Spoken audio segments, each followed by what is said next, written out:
যখন আলী ঘরের মধ্যে গেছে যায় দেখে যায় নামাজটা খালি।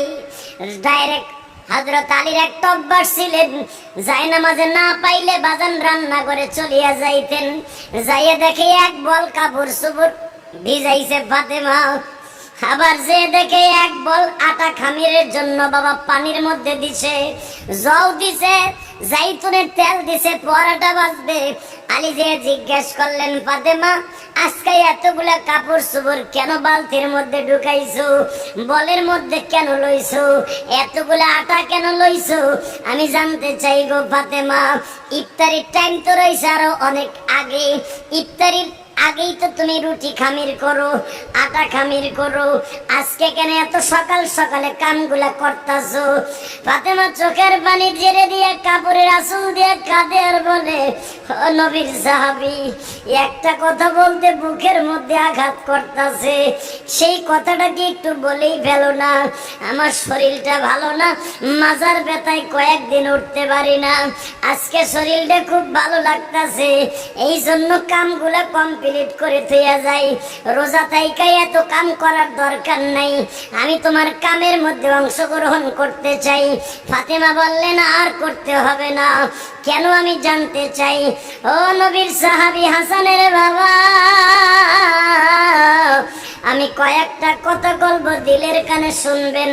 আমার মাথার মধ্যে বেরি বাঁধা, আমার মাথার মধ্যে পট্টি বাঁধা, আমি হয়তো আর বেশি দিন বেশি সময় আপনার মাঝে নাই।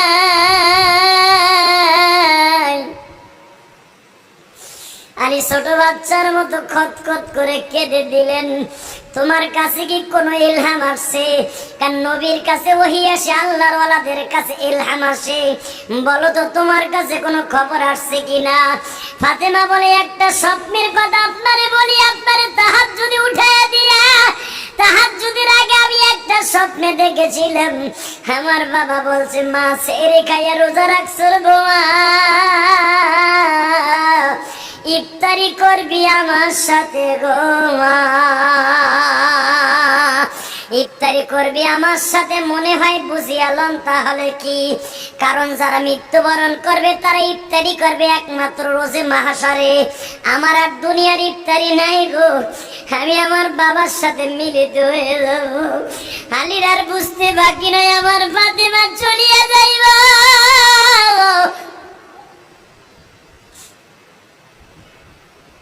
কেমন স্ত্রী ছিল বাবা! স্ত্রীর মৃত্যুর খবর শুনিয়া খালি পাগলের মতো একটা দৌড় দিয়ে রান্না করে যায়, আর একবার ঘরের মধ্যে যায়, আর একবার বাবা গোসলখানায় যায়। ফাতেমারে, এতগুলা কাপড় চোপড় তুমি ভিজাইছো, আমি নিজে কাপড় চোপড় গুলা ধুয়ে দেই। আলীর হাত থেকে টান দিয়ে নিয়ে কাপড়ের আঁচল দিয়ে মলিন মুলটা মুছিয়ে দিয়া বলে, ও নবীর সাহাবী, আগামীকালকে এমন সময় আর কেউ বলবে না আমার মাজায় ব্যথা, আপনারে আর কেউ বলবে না।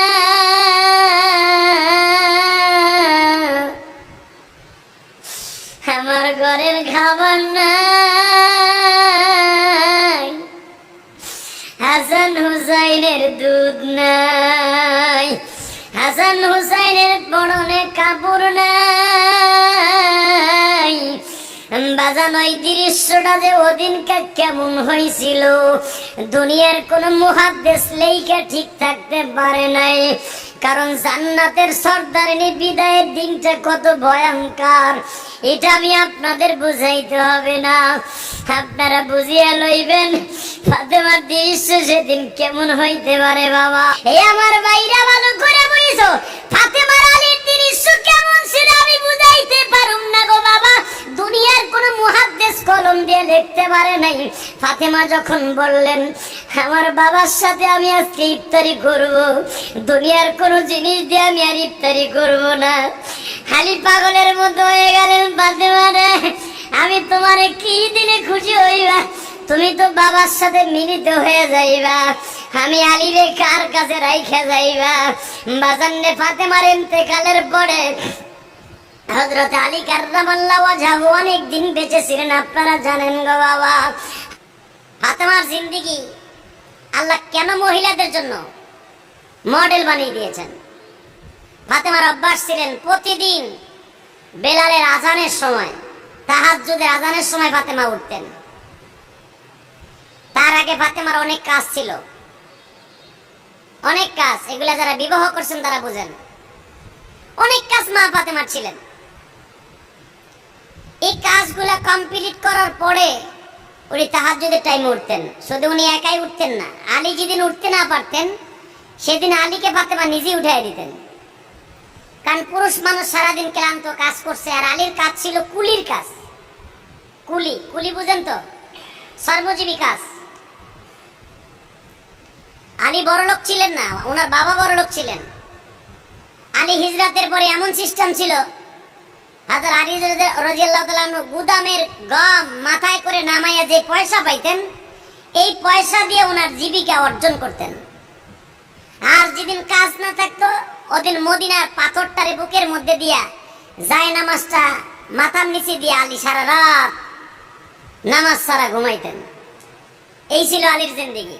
বিবাহের পরে এখন সংসার হয়েছে, একটা বছর যাইতে না যেতে বাচ্চা হয়েছে, আর এক বছর ঘুরতে না করতে বাচ্চা হয়ে গেছে, 2টা বাচ্চা। এখন কেউ বিয়ে শাদী করার পরে বাচ্চা হওয়ার পর যে ঘরে বয়ে বয়ে হুইয়া হই আর ফ্যানের বাতাস খায়, বউয়ের কাছে থাকবো। আমার ভাইরা ভালো করে বুঝবেন, হযরতে আলী রাদিয়াল্লাহু তাআলা আনহুর কাজের মধ্যে ফাতেমার অংশগ্রহণ ছিল। যদি বলেন ফাতেমার কাম কি, হযরত আলী যখন রাস্তায় বের হবেন কাজের জন্য, তার জামা কাপড় গুলি, তার জুতাটা আগায় দিয়েও কিন্তু নফল নামাজের মধ্যে সীমাবদ্ধ। স্বামী অফিসে যাবে, স্বামীর কোটটা, স্বামীর প্যান্টটা, স্বামীর শার্টটা, পাঞ্জাবিটা, এগুলো আপনি আগায় দিয়া আপনি যতটুকু সময় স্বামীর এই কাজটা করে দিবেন তত সময় পর্যন্ত মা ফাতেমার সুন্নাত আদায় হবে। তাহলে ফাতেমার সিরাত বলে নাই আমার মা বোনদের ভিতরে 100% আছে। বিশ্বনবী বলেন, ফাতেমা রে সংসারটা কেমন চলছে? বাবা আপনি যেভাবে বলছেন সেভাবে আমি চালাইতাছি। মা কেমন আমার আলীর ব্যবহার?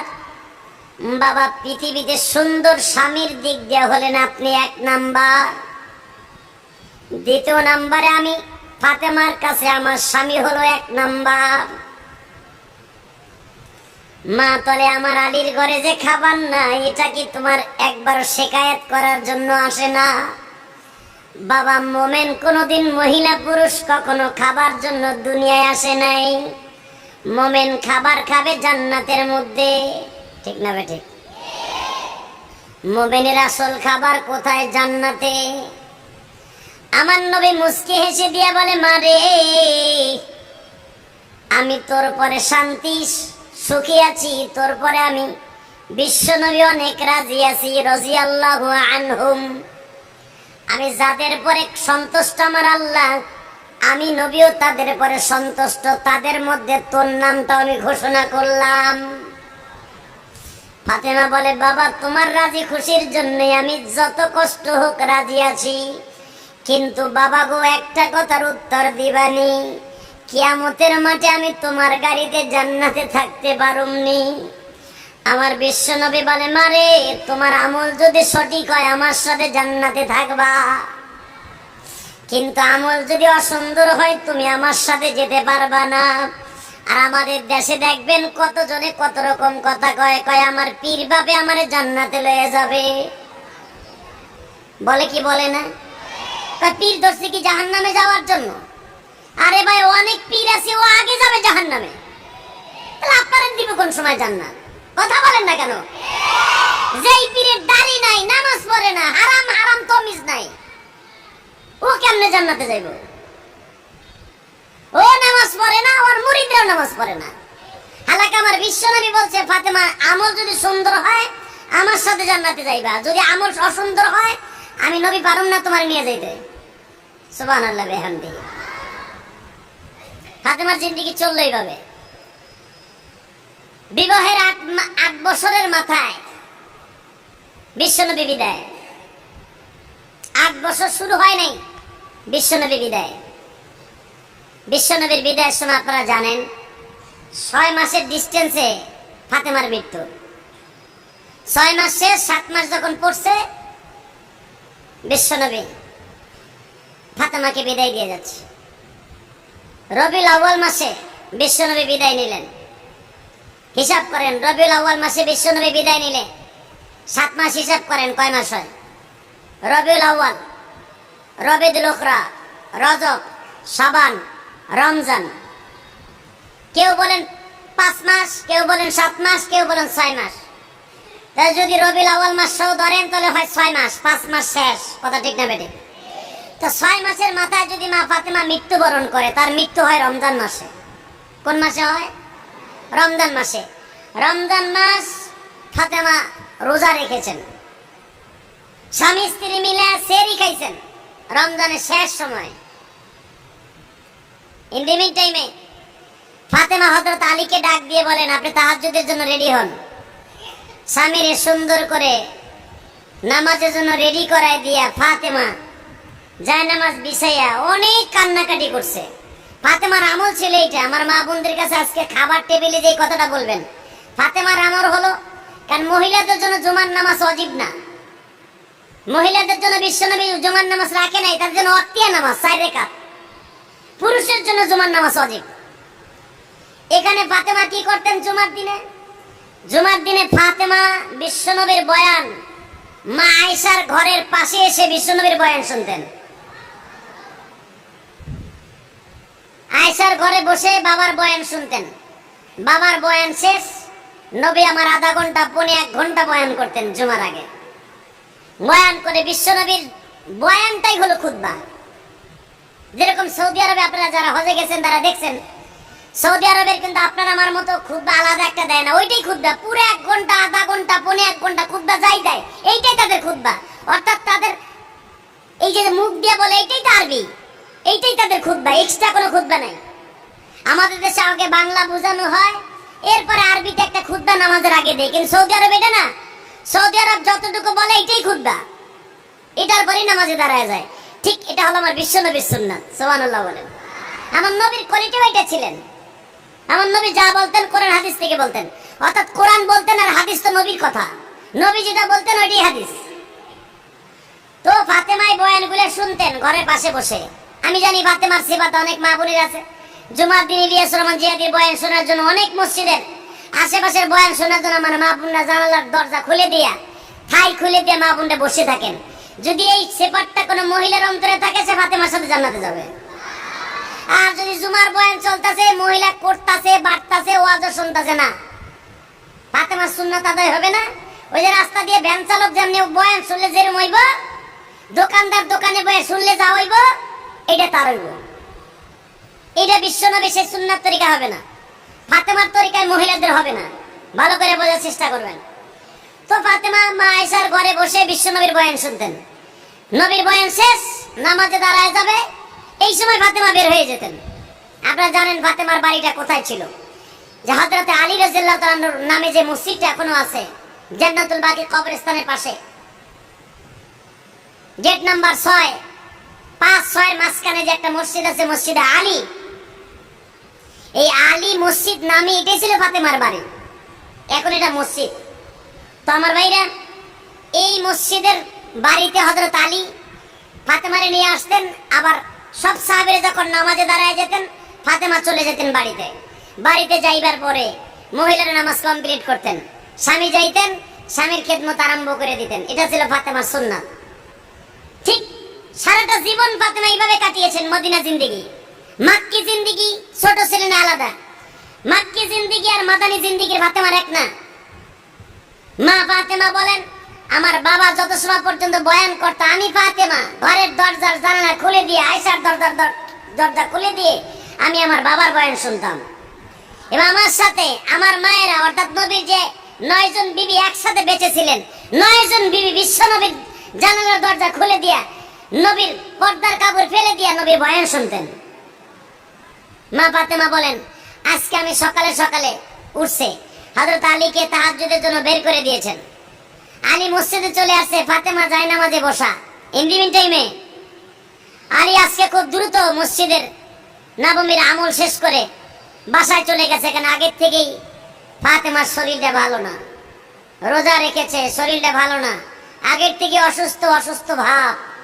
বিবির অসুস্থ অবস্থায় স্বামী যদি ঔষধ এনে দেয় হয়তো আলীর সব হয়ে যাবে। এখন যদি আপনি কন আরে এইটা অসুস্থ হয়েছে, মরে মরুগা, আবার নতুন একটা পামু না, এটা আলীর সুন্নাত না, বিশ্বনবীর সুন্নাত না। বিশ্বনবী বলেন তোমার জিন্দিগি আলীর মতো আর ফাতেমার মতো যে তোমার বিবির জিন্দিগি হয়, আমি বিশ্বনবী ঘোষণা দিলাম আলী আমার সাথে জান্নাতে যাবে, তুমি আমার সাথে জান্নাতে যাবা।